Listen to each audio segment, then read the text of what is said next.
సరే ఇప్పుడు ఈ ఇన్సిడెంట్లో నెక్స్ట్ ఎలాగూ ప్రతీకార చర్యకి వెళ్తారు.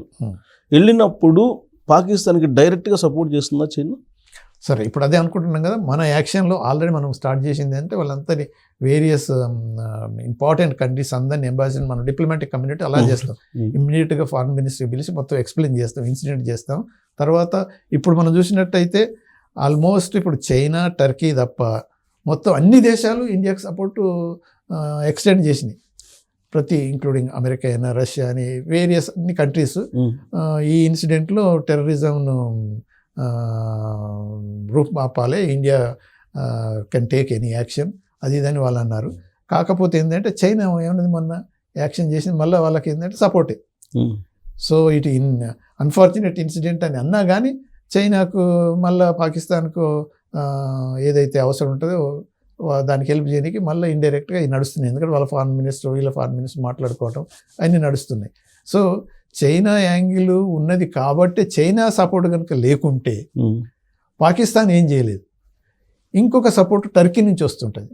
టర్కీ అది మొదటి నుంచి అది ఒక ఇస్లాం, దానికి టర్కీ ఖలీఫేట్, వాళ్ళే మొత్తం వరల్డ్లో లీడర్ అన్నట్టు వాళ్ళ ఫీలింగ్ వచ్చి అది ఇస్లామిక్ యాంగిల్ తీసుకొని పాకిస్తాన్కి సపోర్ట్ చేస్తున్నట్టు ఉంటుంది. దాని తప్ప మిగతా ఏ కంట్రీ కూడా సపోర్ట్ చేయలేదు. సో డిప్లొమాటిక్ ఇష్యూలో గవర్నమెంట్ ఆఫ్ ఇండియా సక్సెస్ అయినట్టు ఈ ఇష్యూలో? ఎస్, డిప్లొమాటిక్ యాంగిల్లో చూసినట్టయితే గవర్నమెంట్ ఆఫ్ ఇండియా ఈ ఇష్యూలో తప్పకుండా సక్సెస్ అయినట్టే ఉంది. అలానే అవుతూ ఇప్పుడు ఏంటంటే ఈ డిప్లొమాటిక్ యాంగిల్ ఉన్నప్పుడు ఏంటంటే ఫైనాన్షియల్ IMF కూడా ఆల్రెడీ ఇప్పుడు IMF దగ్గర వీళ్ళు లోన్ తీసుకొని బ్రతకాలి. ఇది ఇంటర్నేషనల్ మానిటరీ ఫండ్ దగ్గర మొత్తం ఇప్పుడు లోన్లోనే ఉన్నారు కాబట్టి దాంట్లో కూడా ఇది ఏదైతే ఉందో టెర్రరిస్ట్ యాక్టివిటీస్ స్పాన్సరింగ్ కంట్రీగా పాకిస్తాన్ ఆల్రెడీ గుర్తించబడ్డది. గ్రే మార్కులు దాంట్లో ఉన్నది. సో ఇప్పుడు ఆల్రెడీ వాళ్ళకు మనం ఇండియా ఆల్రెడీ అలర్ట్ చేసింది, ఏది ఈ లోన్లు తీసుకొని టెర్రరిస్ట్ ఫైనాన్స్ చేస్తుంది. IMF దగ్గర తీసుకొని, అందుకని ఇటువంటి లోన్లు ఇక గ్రాంట్ చేయనీకుంటే కూడా మనం ఆల్రెడీ మూవ్మెంట్స్ స్టార్ట్ అయినాయి. అదర్ కంట్రీస్ కూడా చేస్తున్నది. కాకపోతే ఇప్పుడు ఏంటంటే UN సెక్యూరిటీ కౌన్సిల్లో Pakistan member, non veto member, మన ఎలక్టెడ్ మెంబర్స్ ఉంటారు కాబట్టి పాకిస్తాన్ ఉన్నది. ఆ యాంగిల్లో ఏమన్నా చేసుకోవచ్చు, మనం ఉపయోగించుకోవచ్చు అనే పద్ధతిలో వాళ్ళు ఉన్నారు. కాకపోతే చైనా సపోర్ట్ చేస్తుంది, బట్ మిగతా వాళ్ళంతా మాత్రం ఎవరు సపోర్ట్ చేయరు.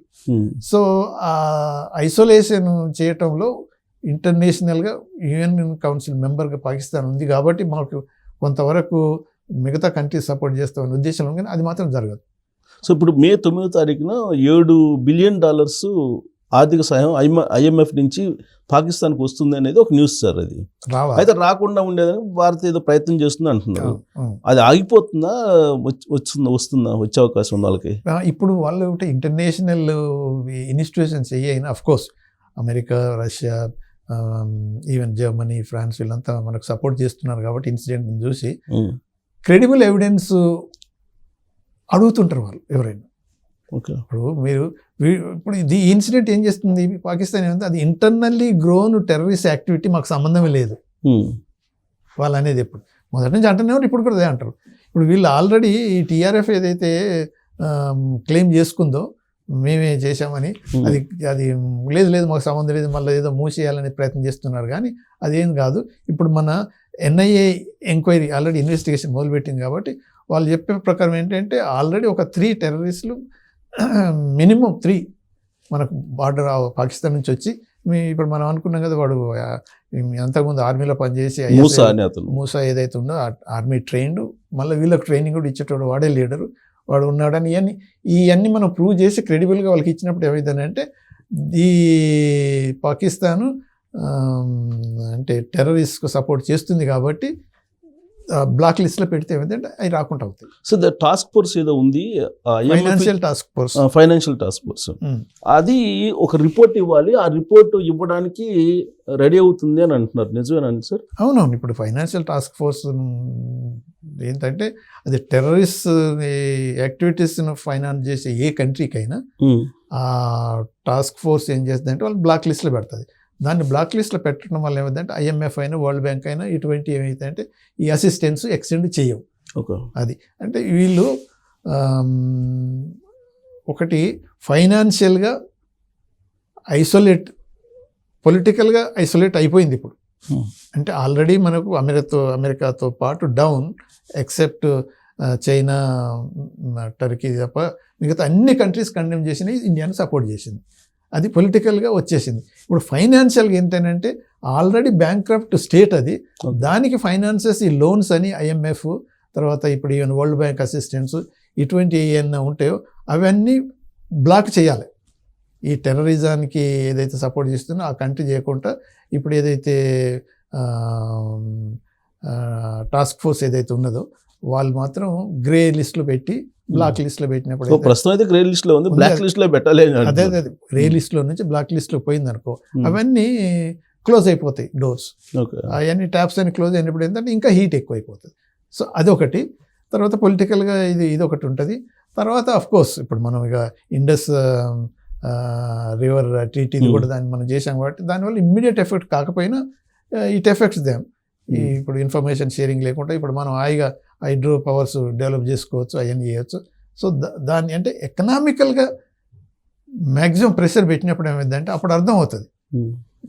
దాని తర్వాత మళ్ళీ డైరెక్ట్గా కూడా అటాక్ చేయాల్సి వస్తాయి.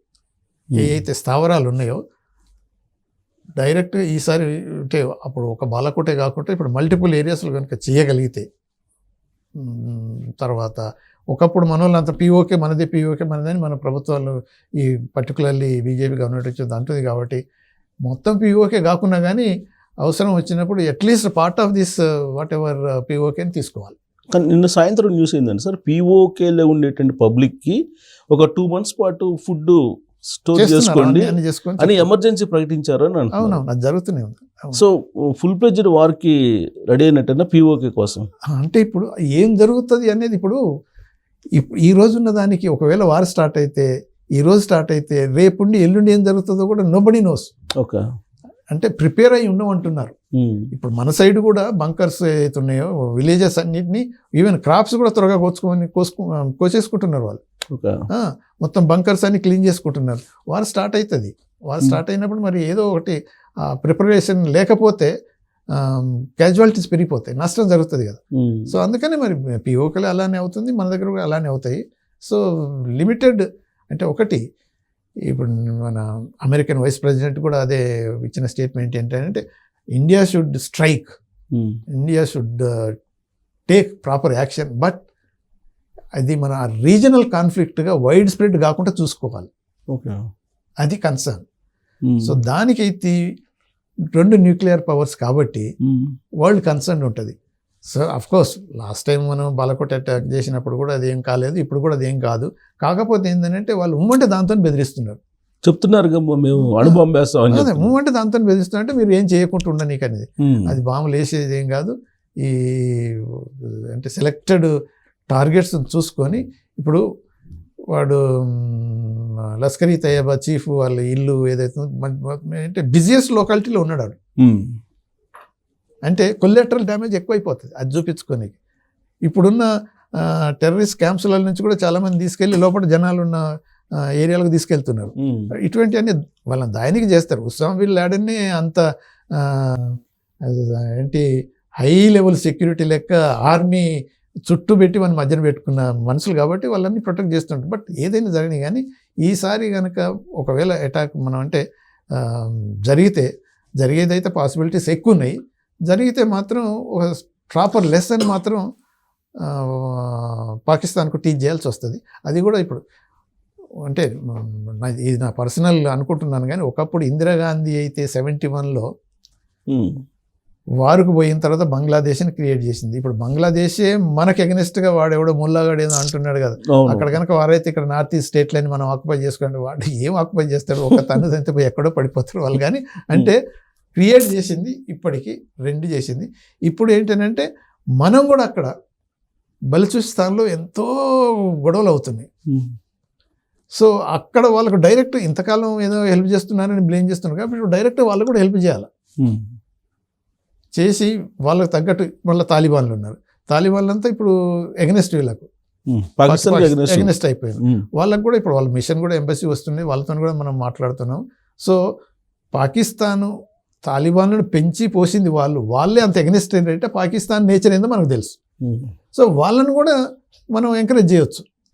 ఓకే, మీరు కూడా వాళ్ళను ఒకసారి చూసుకోండి, మేము ఇటువైపున చూసుకోండి. ఇప్పుడు వాళ్ళ స్ట్రాటజీ ఏంటి, వాళ్ళు అక్కడ ఏమన్నా వారు మొదలైతే ఇటు చైనా మాకు వస్తే అక్కడ మొదలు పెడుతుంది, ఇటు బంగ్లాదేశ్ మాకు ఇప్పుడు క్లోజ్ అయిపోయింది ఇక్కడ మొదలు పెడుతుంది. సో మాకంత దెబ్బ తలగకపోవచ్చు, మేము చూసుకుంటాంలే అనే ధోరణిలో మిలిటరీ జనరల్స్ లేకపోతే సో కాల్డ్ పొలిటికల్ లీడర్షిప్ ఏమైనా అనుకోవచ్చు. కానీ అలా అనుకుంటారు తప్పదు. కానీ మనకు కూడా వారు ఇప్పుడు బ్లిట్జ్ క్రీక్ అని మనం అప్పుడు సెకండ్ వరల్డ్ వార్ అప్పుడు లైటనింగ్ వార్ అని లెక్క ఒక వారం రోజుల్లో ఎంత డివాస్టేట్ చేయాలంటే అంత చేయగలిగితే అది ఉపయోగపడుతుంది. కానీ ఇప్పుడు అక్టోబర్ 7th ఏదైతే ఇజ్రాయెల్ మీద దాడి జరిగిందో హమాస్ వాళ్ళు చేసింది, ఆల్మోస్ట్ ఇప్పుడు మన దగ్గర అలానే జరిగినట్టు. సేమ్ అక్కడ కూడా తక్కువ కాబట్టి అదే అక్కడ ఇంటెలిజెన్స్ ఫెయిల్యూరే. ఐరన్ డోమ్ ఉన్నది, ప్రపంచంలో ఎవరి దగ్గర లేదు, మాకు ఏం జరగదు, కనీసం చీమ కూడా రాదు, దూరలేదు, ఇవన్నీ ఏదో అనుకున్నారు. కానీ వాడు పాపం హైటెక్ మీద లోటెక్ తోటి వాళ్ళంతా చేసి బందీలో తీసుకుపోయినంటే ఇంటెలిజెన్స్ ఆ సెక్యూరిటీ ఫెయిల్యూర్ వల్ల జరిగింది. ఇక్కడ కూడా మన దగ్గరనే జరిగింది. అక్కడ వాళ్ళు ఏమనుకున్నారంటే సేమ్ ఈ గాజాలో ఉన్న హమాస్ను ఏదో చేసేస్తాం, వారం రోజులు 2 వారాల్లో మొత్తం ఫినిష్ చేస్తాం, ఇప్పటిదాకా కాలేదు. అంటే అలా జరగటం వల్ల మంచిది కాదు. మళ్ళీ మనకు వాళ్ళకేం కాదు, వాళ్ళు మునిగింది, నిండా మునిగిపోయిన వాళ్ళు.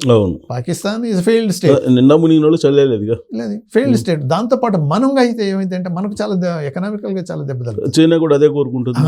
అది సో ఆ ట్రాప్లో మనం పడిపోకూడదు. అందుకనే వైజ్గానే మన గవర్నమెంట్ అయినా ఇప్పుడు అపోజిషన్ లీడర్స్ అయినా కాంగ్రెస్ CWC నిన్న మొత్తం యునానిమస్గా డిసైడ్ చేసి గవర్నమెంట్ ఫుల్ సపోర్ట్ ఇస్తామని డిక్లేరేషన్. ఆల్ పొలిటికల్ పార్టీస్ అంతా గవర్నమెంట్తో ఉన్నారు. సో హోప్ఫుల్లీ ఇప్పుడు అటాక్ అయితే తప్పదు, దర్ ఈజ్ నో డౌట్. ప్రపంచం అంతా తెలుసు.